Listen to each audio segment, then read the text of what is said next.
Everyone knows that in frog form you can jump up a single ledge, but there are ledges that are just too high for you to make. But when you use a stump of a medium or large size, you can actually make it up these jumps. This makes things such as caves two-wayable, even with loot, in some ways making frog better than bat form. The illusion abilities have some particularly interesting uses. I've yet to see them used in any practical environments, but with the illusion counter, you can allow an enemy to hit you and then teleport up a one-high ledge. And on top of that, with the illusion dash, you can use it to dash before jumping down a ledge up one high or two high, and then recall right back to the original spot. Pretty nifty for making some outplay.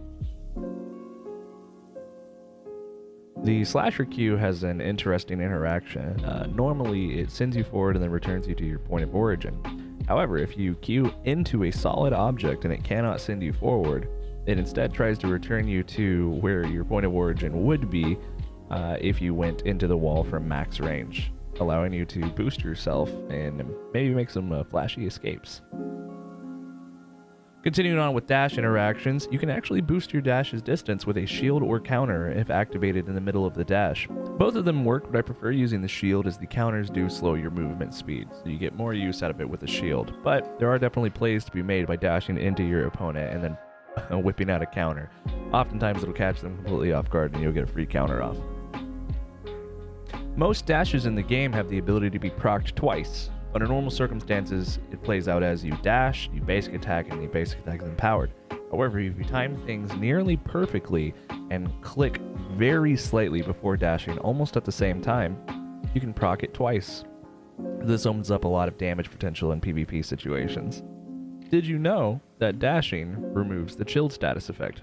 Normally getting hit by two frostbats would freeze you in place, but if you dash in between, the second bat does not freeze. Dashes remove chilled. Who knew?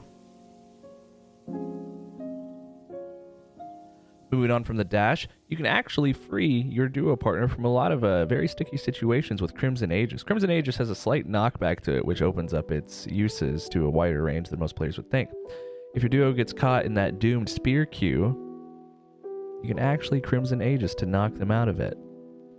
Cancels a lot of abilities, including shields. The horse.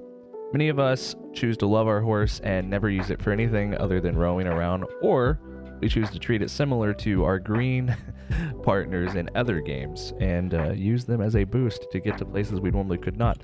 However, what if I told you that you could use your horse offensively as a defensive structure? I know that might sound confusing, but your projectiles can go through friendly horses, and enemies cannot.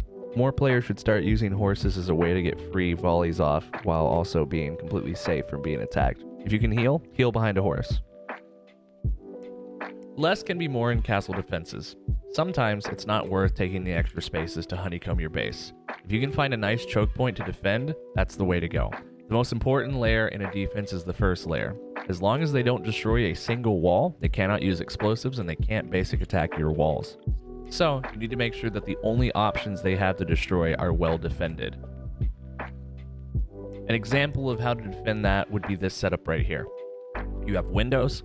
They can only stand behind those two corners or attack the door directly, and no matter what, you're able to stand in that window and hit the golems freely, forcing them to use the golem's ranged ability, slowing down the raid time substantially.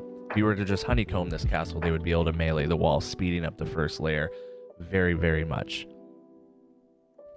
And to finalize this, you can practice everything, including what's not on this list, in the Bloodfield Duel server. It's the best server I've found for dueling in 1v1s, 2v2s, and 3v3s.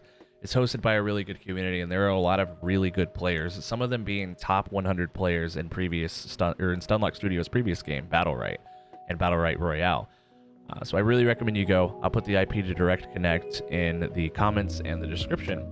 I try to fast fire these out. I'm not usually a person to edit and upload videos. I am working on uploading something, but I have an editor doing that, so this one's not going to be as flashy. But I do plan on doing a lot of V-Rising content, and we have a really huge project coming out that's 40 hours of footage that'll be much better edited than this. So if you're interested in that and you want to support me, I would really appreciate it if you subscribed, and check out my Twitch channel. And that's it. Trying to make this full time, All right, if there's anything I left out, put it in the comments. I'll heart them and pin them. I don't know, however YouTube works. And that's it. Try to fire these out quick so I didn't waste your guys' time. All right, peace out. See you out in Valdoran.